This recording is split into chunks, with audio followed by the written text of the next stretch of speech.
رتر، آپ سب سے پہلے تو ہمیں مقصد سمجھا دیں کہ ان قراردادوں کے ذریعے حکومت کیا گین کرنا چاہ رہی ہے؟ دیکھیں سمپل ہے، بچے کو پتہ ہے الیکشن سے فرار. یہ کس قسم کی باتیں کر رہے ہیں کہ جناب یہ پارلیمنٹ کی ول ہے، وہ پارلیمنٹ جس میں راجہ ریاض صاحب کو کوئی پہچانتا ہی نہیں، اس پارلیمنٹ کی کیا ہوگا؟ اب آپ ایسے کریں گے ان کے ساتھ اگر وہ سادہ لو ہیں؟ نہیں، میں نے یہ کہا ان کو پہچانتے نہیں. آپ نے پہچانتے بولا پہلے. نہیں، میرے غلطی سے نکل گیا ہوگا. مجھے لگتا ہے اتنے غور سے دیکھا کہ آپ کی زبان پہ خود ہی آ گیا. نہیں، وہ ان کو کوئی پہچانتا نہیں ہے. وہ ان کو کرا رہے ہیں، بتا رہے ہیں، یاد کروا رہے ہیں ان کو کہ آپ سب حضرات جیل میں ہوتے، چکیاں پیس رہے ہوتے، ابھی آپ لوگ جو حکومت کے مزے لوٹ رہے ہیں میری وجہ سے لوٹ رہے ہیں.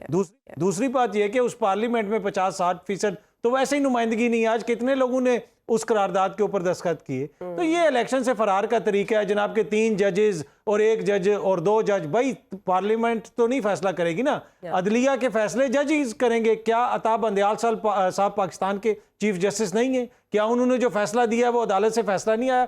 کنفیوژن کریٹ کرنے کی کوشش ہے. جو اصل مسئلہ ہے انتخابات کا، اس سے فرار کی کوشش ہے.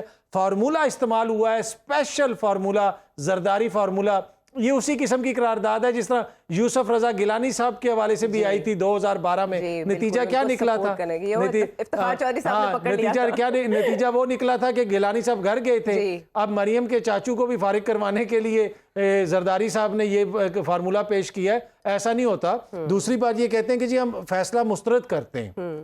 آج کسی نے درخواست بھی دے دی ہے، حکومت بتائے نا، کابینہ اپنے دستخط کے ساتھ کہے کہ ہم سپریم کورٹ کا فیصلہ مسترد کرتے ہیں. یہ سب بالکل جسے آپ کہہ سکتے ہیں نا کہ ایک طرح سے پریشر ڈالنے کی کوشش ہے کہ ہم کوئی ریفرنس لے آئیں گے سپریم جوڈیشل کونسل میں. اور ایک معزز جج جن کا اپنا ریفرنس سپریم جوڈیشل کونسل میں نہیں گیا، انہوں نے کہا وہاں نہیں چل سکتے. انہوں نے بھی خط لکھ دیا کہ جناب جلدی سے اس کو چلایا جائے سپریم جوڈیشل کونسل میں. اب گجرانوالہ بار کہہ رہی ہے کہ ہم 2 اور معزز جج صاحبان کے حوالے سے ریفرنس بھیجیں گے. کچھ عناصر اس کی تردید کر رہے ہیں، وہ کہہ رہے ہیں کہ ہمارا اقدام نہیں. وہی نا، کچھ کہہ رہے ہیں کہ ہم اسی طرح جس طرح بلوچستان بار کا فیصلہ آ گیا تھا کہ جی وہ ریفرنس دائر کر رہے ہیں، کچھ لوگوں نے کہا ہم نہیں کر رہے. یہ کہنے کا مقصد یہ ہے کہ آپ عدلیہ کو سیاست میں گھسیٹ رہے ہیں.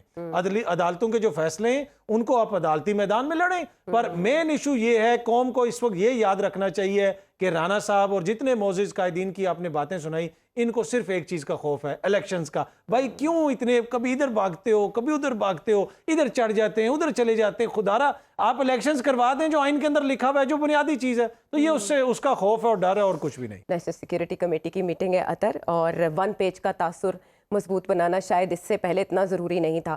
کیا ہم بریک تھرو کل ایکسپیکٹ کر سکتے ہیں؟ دیکھیں جہاں تک حکومت کی صورتحال ہے، صورتحال نازک ہے. حکومت نازک کیوں ہے؟ دیکھیں آپ جو سیاست کرتے ہیں نا، آپ پارلیمان کی قراردادوں کی بل بوتے پہ نہیں کرتے.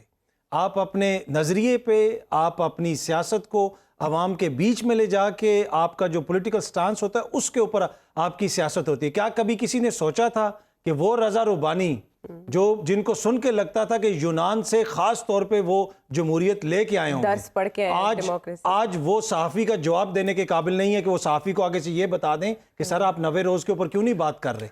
آج ہمارے ایک بھائی صحافی نے ان سے پوچھا ہے نا، آگے پیچھے ان کے پھرتے، رضا ربانی آگے سے چپ کر گئے. اس سے آپ اندازہ لگا لیں کہ ان کی حکومت کی کیا سچویشن ہے اور ان سیاسی جماعتوں کی کیا سچویشن ہے.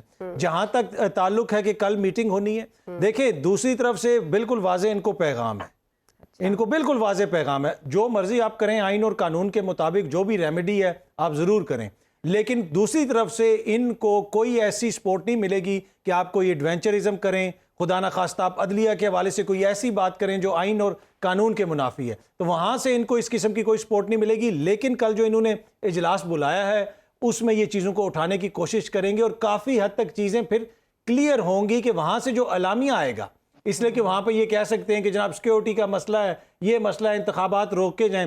چلیں اس حد تک تو مان سکتا ہے بندہ، کہہ سکتا ہے. لیکن اگر کل کے اعلامیے میں عدلیہ کے حوالے سے کوئی چیز ہے، پر میں ہائیلی ڈاؤٹ کرتا ہوں، میں نہیں سمجھتا کہ اس میٹنگ کے اندر سے عدلیہ کے خلاف کوئی چیز نکلے گی. پہلے ہی ان کو میسج دیا گیا کہ آپ ضرور قانونی اور آئینی جنگ لڑیں، اس میں یہ حرکت نہ کریں.